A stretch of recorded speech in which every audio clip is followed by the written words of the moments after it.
Hey guys, Rhett here. What's going on? Thanks for watching. I've been getting a lot of questions lately about the B.R.R.R.R method. So I wanted to break it down in two different ways. Number one, using the B.R.R.R.R method using cash to start. And number two, using the B.R.R.R.R method using financing to start, okay? They're both a little different. They're both have their similarities. I'm going to use an example that a client of mine did this past year, okay? Now, the B.R.R.R.R method, for those of you who aren't as in touch with it, is buy, rehab, rent, refinance, repeat, okay? And I have it right up here at the top of the page in case you forget, okay? Now, when you do the B.R.R.R.R method, the B.R.R.R.R method was used to start with cash. So when the B.R.R.R.R method was really getting popular, and it still is very popular, but it's meant to use in cash. And it's meant to use in cash because it's a lot easier to recycle the capital over and over and over again, and it's quicker. And when I say it's quicker, we still have to wait 6 months to pull our equity out. Now, that's pretty standard across the board. That's called a seasoning period.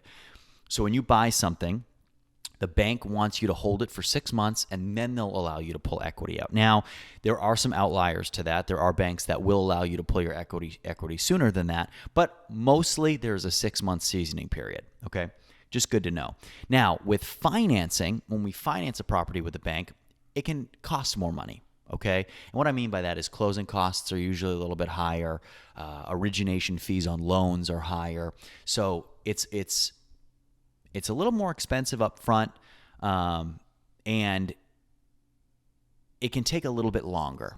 Okay, now another thing about using the B.R.R.R.R method and starting with cash is we can buy virtually anything we want with cash, and what I mean by that is, if there's a house that we find that we like for $20,000 and the ceilings are caving in and the roof's caving in and the wall's falling down and there's holes in the floor, we can buy that because we don't have to answer to anybody. A bank isn't going to finance that. The bank's going to say, we're not giving you money for this. You can't even live in it, right? They don't care that we're going to do the rehab to it. They're going to say up front, hey, we're not financing this. So that then, if we're using financing, now we can't buy that house. Very common with foreclosures because 99.9% of banks will not finance foreclosures. So we have to use cash. And foreclosed homes are really, really good options for the B.R.R.R.R method. Okay, so guys, without further ado, let's dive into this. This is a real example from this past year that one of my clients did. So the numbers are fresh in my mind. They didn't do it with financing. They did it with cash. I'm putting a financing example so you guys can understand how these exact numbers would work with financing in case you wanted to use the B.R.R.R.R method with financing, okay? So let's start. So my client bought a property for $70,000, okay? The rehab was $30,000. A lot of that was structural stuff. So we put a new HVAC system in, we put a new roof in, we put a new kitchen in, and we did a little bit of painting throughout the house. Otherwise, the house was in really good shape, but brand new roof, brand new HVAC system, and interior cosmetic items that were needed. So we put $30,000 into it. 6 months later, we had to wait the seasoning period. When we went to pull our cash out of it, right? So we did our buy, we did our rehab, buy for 70, rehab for 30. We put a tenant in there, okay, paying $1,250 a month. Pretty good to know. I'm sorry, I skipped that. $1,250 a month, 100% guaranteed Section 8, okay? When we went to refinance it, the bank said it's worth $140,000. Wow, pretty good. We're only into it for $100. Now it's worth $140. That's pretty good. We own 100% of the equity, meaning we don't have any loans. So we own that house outright. We don't owe anybody anything. We have no debt against it. So the value is $140,000. Now, oh my goodness, I said $1,250. I'm sorry, it's right in front of me. The rent's $1,200.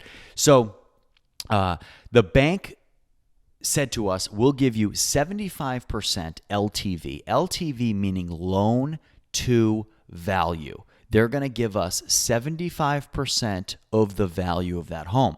Now, 75% of that 140 is 105,000. So we were into it for 100. My client got 105,000 back. They then took that 105,000 and they're in the process of doing the same exact thing over again. Okay, so very clean. Actually made $5,000, right? But now this property is leveraged. So my client only has 25% of the equity, right? Because the bank gave us 75% back, which was 105. So my client still has $35,000 of their own money into this property. It's worth 140. They have 35 into it. The bank gave us 105 back. Now, the bank then writes us a mortgage on the $105,000, okay? My client's still making a great amount of money, but now there is a mortgage payment. But now they've got all their capital back plus $5,000 to do the same thing over again.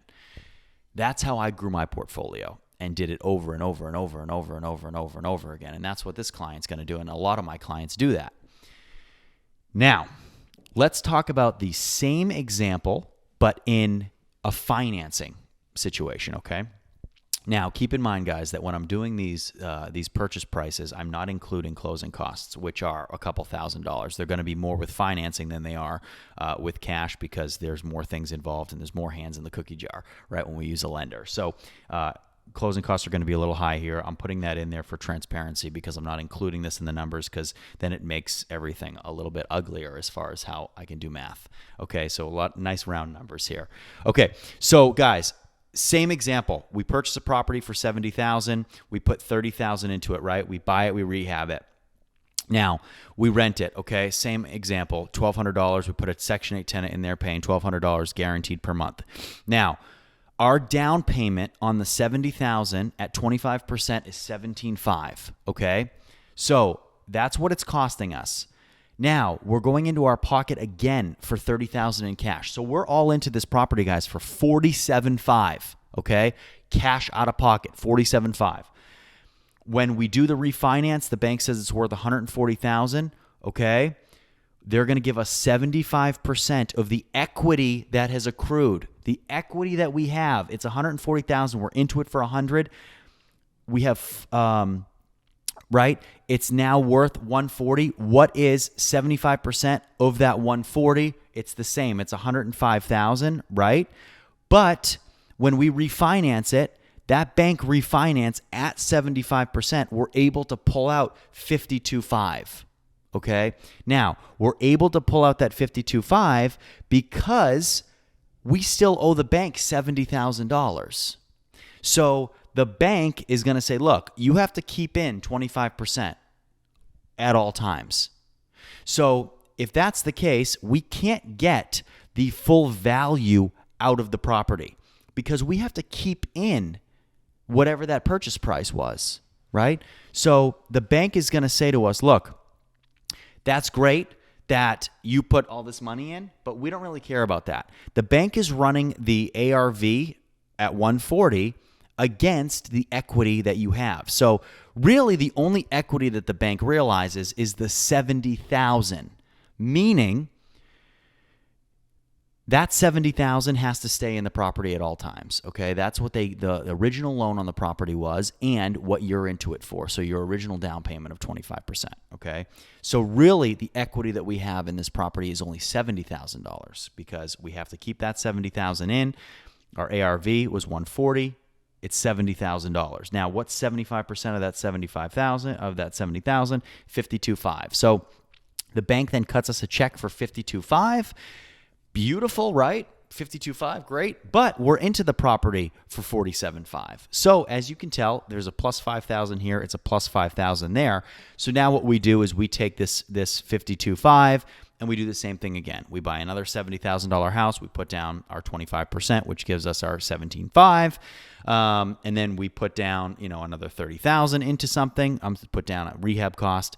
We put another $30,000 in, and we hope to get another refi at 140. Now, as you can tell, if you didn't get confused at all there, I get confused sometimes talking through this in a financing option because there's price that has to remain in the property. We only own 25% of the equity up front, so it's just a little uglier. Now, can it be done? Of course it can be done. We just did it, and look at what we're able to pull out. We're able to pull out $52,500. Amazing, right? So it's definitely possible to do. It's just a lot. There are more steps involved here. Now, do we still have to wait the 6 months to pull our equity out in this example? 100% we do. So in any kind of refinance, you have to wait 6 months. Now, one thing that is very important to consider too is this is based on using a conventional, traditional Fannie Mae, Freddie Mac loan, meaning 20 or 25% down, not creative financing. When we talk about using financing, whether you use hard money, which is meant to be refinanced out of in a short term, you're probably not going to run into any significant issues. But when you use no-doc lenders or non-recourse loan lenders or private lenders, there might be big payback penalties early. So they might not want you to refinance for 3 or 4 years. That might hurt our ability to use a BRRRR strategy. So keep that in mind when you choose what kind of financing you want to do. Okay, that's really important. But guys, as you can see, you can make money both ways. It's going to be a little bit more complex with financing. Doesn't matter. I have clients that do this all the time. I actually have a client that's into a property. They bought a property for $70,000 a couple of months ago. They put $25,000 into it, so they're into it for under $100K. It just appraised for $167,000. Anthony and Tess, I'm talking about you guys. Pretty unbelievable. Now, we haven't eclipsed that 6-month mark yet, but we had an appraisal done just to see what kind of appreciation we added in that rehab. Pretty outstanding. So really happy for them, and we will end up doing a BRRRR, and they used financing, so that'll be an option for them that we're going to do, where they're going to be able to pull a significant amount of capital out of the property to do the same thing again and again and again. So guys, please, I know that this can be complex, and please leave your questions and comments below. I'll get to all of them, and I'll look forward to seeing you next time.